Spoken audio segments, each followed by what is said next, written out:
Greetings, everybody. Welcome back to the Cafecito and Cane show. Please, before I begin, go down and hit that subscribe button, hit that like button. You know what to do. But enough of that. We got some news to get to. It's been a very active weekend, a very big weekend for Miami football, recruiting-wise, because National Signing Day is coming up this Wednesday. It's just a few days away. Yep, that's right. It's already here. We are just a few days away from December 20th. And Miami had, to put it shortly, everybody on campus this past weekend. Every big prospect that you can imagine that Miami has after visited this past weekend. And let's just say it was very fruitful, because yesterday Miami got not one, not two, but three big-time commitments. All right. To be clear, two of them are transfer portal guys. One of them is a 2025 commit, linebacker commit, blue chip guy, freak athlete. I'll start with him. Elijah Melendez, 6'2", 225 pounds as a high school junior, which is just freakish. You got, like, if you look at these last couple of recruiting classes, that linebacker room is all of a sudden starting to look how it should look. 6'2", 6'3", 220, 215, 230, fast as hell, not afraid of contact. You know, those kind of linebackers, all of a sudden we're starting to load the room with those kind of guys. So Elijah Melendez for sure fits that bill. He's as blue chip as it gets. It's too early to tell as far as like what he's going to end up, a 4-star, 5-star, whatever. I think right now he's a 4-star officially, but he's considered by many as one of the top, if not the top linebacker for that upcoming 2025 class. So Miami's getting an early jump on that. No surprise there. So that's a big get. Now, last night, the bat signals started dropping, so everybody got excited. When the bat signal dropped for that, for that upcoming one, I was like, is this the quarterback? Like, I started to get excited. I was like, are we finally getting the quarterback news? It's late Saturday night. Is this it? So I'm refreshing my feed, and it wasn't it, but still, this pickup of Elijah Melendez, of, his verbal commitment, is still massive. Okay. It's still huge. Those are the kind of guys we need on this defense. Now, on to the other two commitments, the portal guys. You got, number one, you got CJ Clark, which we kind of were all expecting. There was some smoke there. He visited and had a great visit. I think, if I remember correctly, he ended up not going on the Washington visit. I'm not 100% sure off the top of my head, but I know he had a great visit down here earlier this week or last week. And, that's a huge position of need, obviously. We got him. And Bama Kane, what's up, dude? I think QB drops Monday. I hope so, man. I hope so. I would love for that to just be done and they could just focus on closing out, Tuesday, Wednesday, the recruiting class, because that's something you gotta get done. Now, it hasn't affected their focus on it, obviously, having all these recruits visit over the weekend, but you got to lock that up, because it could help sway a big time wide receiver, say, from Chaminade High School. So anyway, yeah, CJ Clark, 305 pound, 6'3" defensive tackle, played at NC State, going into his 6th year now. So you're getting a veteran guy, older guy who has a ton of experience, a ton of snaps, played a lot of nose tackle this past season. So if you're one of these guys that likes to look up the stats aren't going to jump out at you. He's a space eater at the end of the day, which our defensive line needs. But I think he is going to fill that. I don't think he's going to be like a superstar or anything, but much needed depth, much needed experience. He's going to fill that, Branson Dean, what's the other guy? Thomas Gore kind of role of that older vet who comes in with a ton of snaps and a ton of experience to kind of lead the younger guys. If he can at the very least do that, that would be something. But I think he's going to come in and contribute. He'll be in the rotation for sure. I think he'll compete for starting snaps, because you got him, you got Jared Harrison Hunt, who I think I haven't heard anything different. I would assume he's coming back. He was really good last year. He took a big step forward. And, you got some of the younger guys like Josh Horton who came in last year. And, you got and some of the studs that we're bringing in, Justin Sky. You got Ruben Bain, who's probably going to play more defensive end next year, but he can rotate in and play some tackle if you need him to. So that D tackle room starting to fill up a bit. Dalen Russell, you got perhaps even Armando Blunt if there's a flip there because he's reclassified to 2024. So that's exciting things happening in that D tackle room, the defensive line in general. So, let's see, King Kane. Oh, love the show. Thank you, man. Appreciate it. We should find something out tomorrow. I'm hoping tomorrow is it with the quarterback that, we just make a decision already, or not us make a decision, but Cam Ward, I guess, he's the number one guy on our list. And right now it looks to be between us and Florida State. And I'll get to that in a second, but I'll talk about the other portal guy now. Savion Riley, another nice pickup, another position of need. Again, I don't think this is a dude that, at least in 2024, he has 3 years of eligibility left. It reminds me a lot of the Jadeus Richard pickup, which, by the way, they were teammates in 2022. It reminds me a lot of that pickup because it's a bigger guy, similar size, 6'2", 200 plus pounds. I don't think he's a guy that's going to come in and be a superstar year one, but he has room to develop. I totally see that in him. Of the tape I was able to watch, I watched a lot of that tape against Florida, which he had, I think, 12 tackles for the game. And he had 48 tackles for the season after redshirting his freshman year in 2022. Came in as a redshirt freshman, was asked to play free safety, deep center field as a redshirt freshman, very inexperienced at the time. That's a lot to ask of the kid. And he came in and did a solid job. Made some mistakes, of course. He's a young dude. He was a freshman, but made a lot of good plays too. He's a great tackler. Only a matter of time before he starts getting some interceptions and things like that, making some bigger plays, because he seems to be in the right place a lot of the time. That's what I liked about what I saw from Savion Riley. So he's what I think we need right now. A guy with some experience who's going to be reliable, that steady presence back there. Again, bigger body. He's very physical. So I think that, and then maybe one more pickup at safety in the portal, maybe one more pickup at D tackle. I know Marley Cook is on Miami's radar big time. You give me CJ Clark and Marley Cook, I'm straight. I'm good. And with Riley now, you might have Jadeus Richard rotating in and playing some safety because he cross trains. He can play both corner and safety. You got Jaden Harris, who we all love here. I think he's ready to take that next step and maybe become a starter at safety. He's put in the work. That's definitely for sure. And I think it's going to pay off very soon for him. Oh, sorry about that, guys. My ring light fell. Let me mount that back up. All right. Sorry about that. Hey, Kane Forever. What's up, man? So where was I before my whole set came tumbling down on me? All right. So safety. I like with that pickup. I think that's big.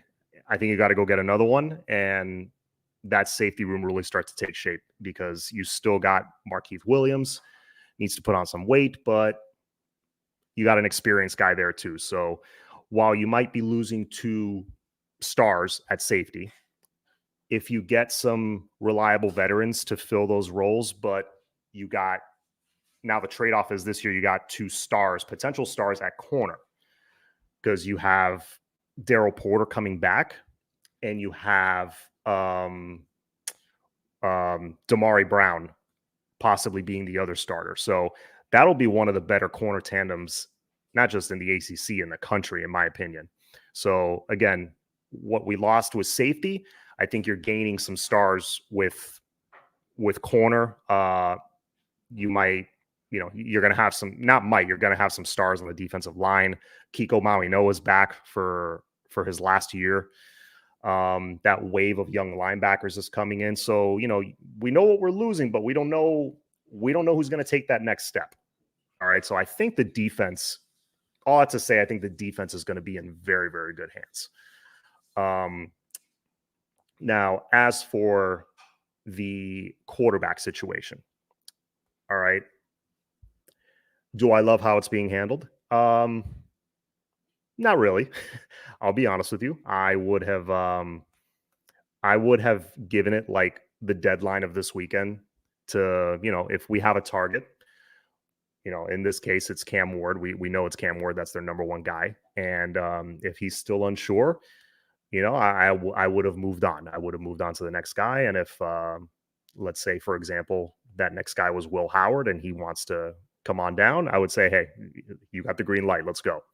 That's how I would have handled it. And for the record, I don't know how much I've said it on my own channel. I know I've said it on Flo's, but I really like Will Howard a lot. I would be fine with either one. DeQuan Finn is another guy that I don't think he's committed or declared anywhere else. He's another guy that I think would fit our offense perfectly. So, there's a few options there, but the clock's ticking for sure. And to look at it on the flip side, Mario is a guy that has always bet on himself, and he's absolutely doing that here. He rolled out the red carpet for Cam Ward this past Monday, or not Monday, this past Tuesday and Wednesday. We all saw the pictures circulating the internet of them eating dinner at Prime 112 and Rick Ross joining them and all that stuff. And then there was a picture of him with Rohan Marley and Mark Fletcher and Jacoby George. And, it's, I would think, as far as visits, like who would give a better visit to Cam Ward? Like, where would he have a better time, Miami or Tallahassee? I would think unequivocally, after seeing those pictures, I would think he would have had a better time down here. So I don't blame Mario for feeling confident and just kind of giving the kid space and letting him make a decision, based on, hey, we gave it our best shot here. Let's see what happens. I feel good about it. I don't blame him for thinking that, but at the same time, you are running the risk of ending up with neither, which does make me nervous, and not the way I would have played it. But of course, I'm not the head man. Mario is. So let's see what happens there. But yeah, I'm with you guys. I'm really hoping something gets decided. I mean, it's Sunday. Something gets decided either today or tomorrow. Let's see what happens. We need the MSU D tackle, Cook at D tackle. Yeah, Marley Cook is keep an eye out for him. I think that would be the one, because Ohio State was after him. I know people are going to see Middle Tennessee State, but look, Ohio State was after him. Okay, that should tell you something. The teams that are after him should tell you something. The tape should tell you something. Made a couple of plays against us, when they pulled off the upset against Miami. So Marley Cook is another vet that can come in and fill that need for experience and depth. And definitely a guy that can rotate in and play. Look, a lot of people saw Thomas Gore's height and weight, and they thought, what were they doing going after this guy? He's 6'0". But he came in and he looked good. He was disruptive. Marley Cook can be that guy too. Blunt needs to put on some more weight. Blunt is a young pup. He's got plenty of time for that. Don't worry about that. Do we need a transfer portal linebacker? Yeah, I wouldn't be surprised if we go get one. KJ Cloyd, I don't think, has any eligibility left. Maui Noah coming back is huge. And who else you got? You got guys like Chase, Malik Bryant, you got Popo, you got Pulliam. So you got some dudes stepping into their sophomore year now, or redshirt freshman year. But yeah, plugging in a guy that's got some experience for depth purposes wouldn't be the worst idea. Let's see if I miss anything. My neighbor bragging to me about how Colorado getting the top big wide receivers in the portal, and we can't get any. Yeah, I mean, we went out and got two solid ones in the portal last year, and they didn't really play. Like the guys that we've developed in house are the ones that played last year, and they all played, I thought, pretty solid. So you can tell your friend Colorado, their whole thing is building 120% through the portal. We don't need to do that. But will we go out and add one guy? I think we will.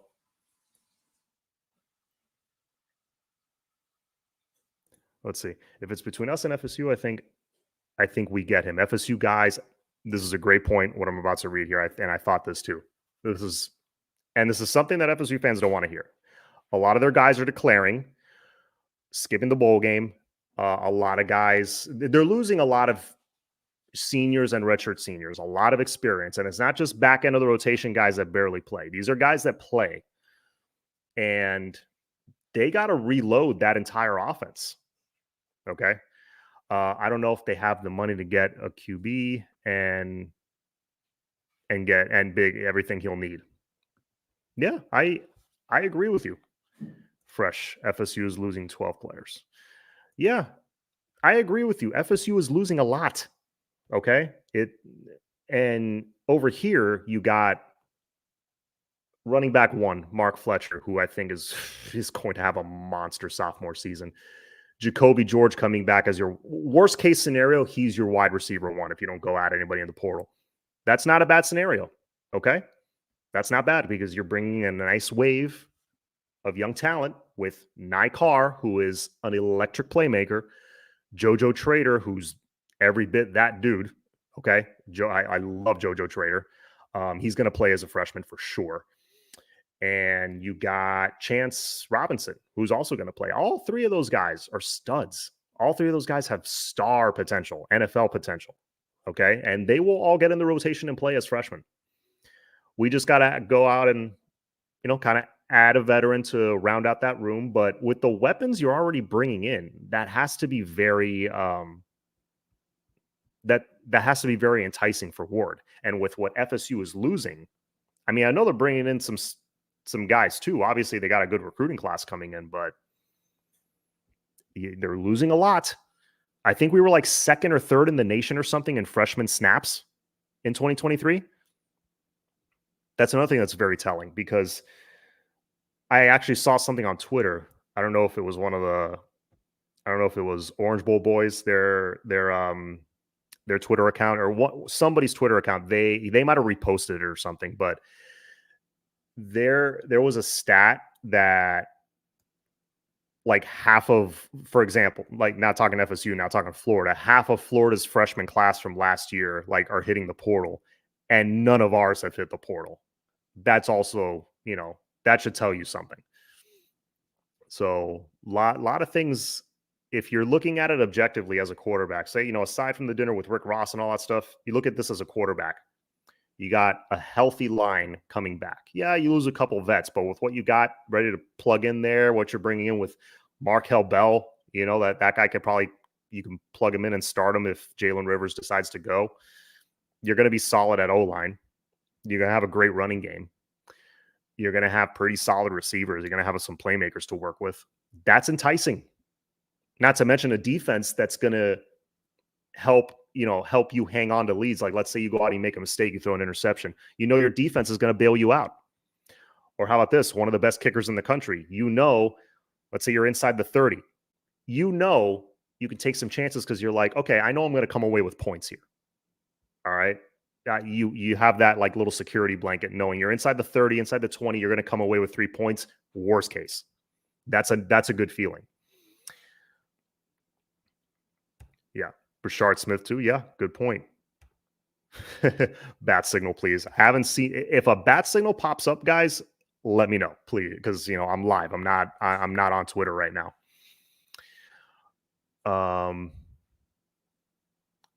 Let's see. John, the center from Indiana. Is he coming to the U? You're talking about Zach Carpenter, I believe. Carpenter, I believe we were his last visit during this past weekend. So that's always good. It's great to get a kid's last visit. I would love to get him. I feel good where we're at there. So I'm not going to say for sure, but my confidence level is relatively high. My confidence level is well over 50%, let's just say, for Mr. Carpenter there. The waiting game drives me crazy, but Mario's doing his thing. He got us looking pretty good, and the future looks bright. 100% agree. Yeah, Freddie, look, we're all waiting for that quarterback to drop, but look what he's doing in the meantime. It's pretty crazy. And we're not done, as you guys know. Before Wednesday, you have a ton of, I'm not going to go reel off the names, but it's like seven or eight guys that are either on flip watch or commit watch that could possibly be Canes. I'd be very surprised. I don't know what the over-under is. I'd be very surprised if we don't come away with at least like 4 of them. And that's adding to an already great class. That is like top 5, top 6. This QB situation has made me up the dosage on my anxiety meds. Hopefully you can knock that dosage back down in the next day or two, but we've been saying that since Thursday. Next day or two, any day now. Still waiting. Bowl practice intel. I don't have any bowl practice intel. I just saw some pictures drop. Jakari out there practicing with the guys, doing his thing. Obviously, he's going to be the starter. Yeah, that's it. Not a whole lot there. Just hope we go out and get the win. If they're focused and they're prepared and they don't turn the ball over, call a similar game that we call offensive play calling specifically. If we call a similar type of game that we called against Georgia Tech last year, where Jakari got that start and looked really good, kind of bubble screen heavy, force them, because we have better athletes, let's be honest. Force them to make plays on our athletes. Get the ball out quick, use some quick slants, use kind of like that power spread scheme kind of game, maybe use some tempo. We should be able to run the ball as long as it's not super predictable and they start stacking the box on us. And obviously use Jakari's legs. That's his biggest weapon. Yes, Adarius Hayes, he's one of those targets. I would love to see that dude flip. He's very tall, 6'4", 215, 220. Another guy that kind of fits that mold that physically that Mario wants.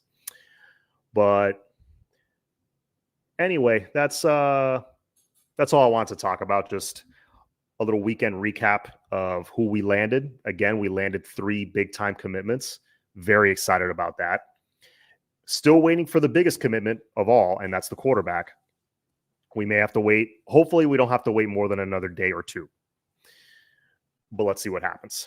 Anyways, guys, that's it for me. That's the Cafecito and Cane Show. Once again, please like, subscribe, share, do all that good stuff. As always, go Canes. Have a good night.